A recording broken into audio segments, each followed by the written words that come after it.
You know, when we talk about the story of Texas, it's so often just about the big battles and all the important dates. But today, we're going to go a little deeper. We're going to explore the dreams, the incredible risks, and the really impossible choices that people had to make to build this place from the ground up. See, history isn't just a list of things that happened. It's really about understanding the human side of it all.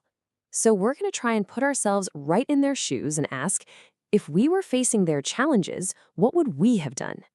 All right, so where does our story kick off? Well, it begins with this really violent, passionate spark. The very first attempts by the people of New Spain, which of course we now know as Mexico, to break away from Spanish colonial rule. And you just have to see how fast this all went down. In 1810, you have Father Hidalgo's famous Grito de Dolores that kicks the whole thing off. By 1812, there's literally an army marching into Texas to free it. But then, just a year later, in 1813, it all comes crashing down at the Battle of Medina. I mean, this wasn't some slow burn. It was a straight-up explosion of hope, and it was followed by an absolutely devastating defeat. And that dream? Well, it came with a massive cost. 1,300. That's how many rebels were killed at the Battle of Medina. To really put that into perspective for you, that was almost the entire Revolutionary Army in Texas, just wiped out in a single day. So that really makes you wonder, right? After seeing 1,300 people die for this cause, why would anyone else even think about joining the fight? You know, if I were a Texan back then, I might risk it because, well, maybe the dream of being free is just worth more than the fear of dying. What do you think would have been your reason? So that first big push for independence in Texas, it failed. But for Mexico as a whole, they eventually did win their freedom. And this brand new nation, well, it was staring down a massive problem. How in the world do you populate and secure this vast, practically empty frontier in Texas? And this is where you get guys like Erasmo Seguin. Just try to imagine being him for a second. You're in the capital city, and you're trying to explain to all these lawmakers what life is actually like on the remote, wild frontier. He had to be the voice for Texas, trying to balance being loyal to Mexico with the real-world, everyday needs of the settlers. So, what was the Mexican government's big idea? Well, it was a pretty bold experiment, actually.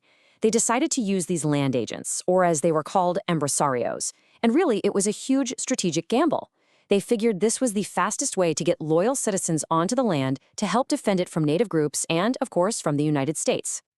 And when you talk about empresarios, the big name, the most successful one of them all, was Stephen F. Austin. He took over his dad's plan and literally built a colony from nothing, even having to act as the judge for everyone. So let me ask you this. If you were the judge, what's the one rule you would make to make sure everyone survived? So you gotta ask, what on earth would make a family just pack up everything they own and follow a man like Austin out into the wilderness? Well, the promise was simple, but it was powerful. Land for cheap, a real chance to escape debt, and the promise of a completely new start. For a lot of people, this was an opportunity they just couldn't find anywhere else. But, the promise of a fresh start is one thing.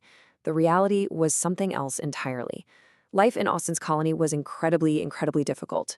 Settlers were dealing with constant uncertainty, everything from food shortages to conflicts with native groups, and even just confusion over who legally owned the land they were standing on. And this whole experiment, which, started with so much hope, it didn't take long for it to create these deep cracks that threatened to rip the entire state of Coahuila y Tejas apart. And right here, we hit a wall, a fundamental clash of values that just couldn't be solved. For a lot of the Anglo settlers, bringing enslaved people with them was seen as just essential for their economic success. But for the Mexican government, this was a direct violation of the anti-slavery principles their new nation was literally founded on. And while all that was going on, there was this other huge conflict brewing over the land itself. For Mexico, settling the land was all about securing its borders. But for the native groups who had called that land home for generations, this flood of new settlers meant the total destruction of their homes and their entire way of life. Okay, so you've got all these tensions just simmering, ready to boil over. So let's do a thought experiment. Imagine we could get everyone in one room to debate the future of Texas. Who would say what?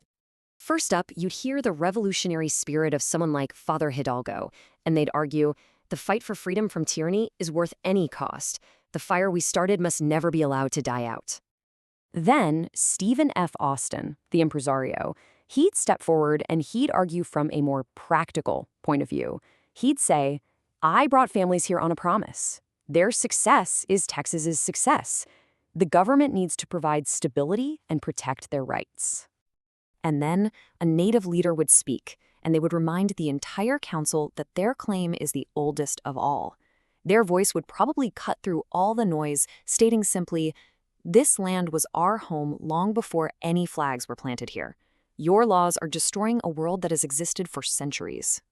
Next, a Mexican official would stand up, and you'd hear the government's growing fear in their voice as they'd warn the settlers. We invited you to be loyal citizens, but this Anglo influence is just growing too strong.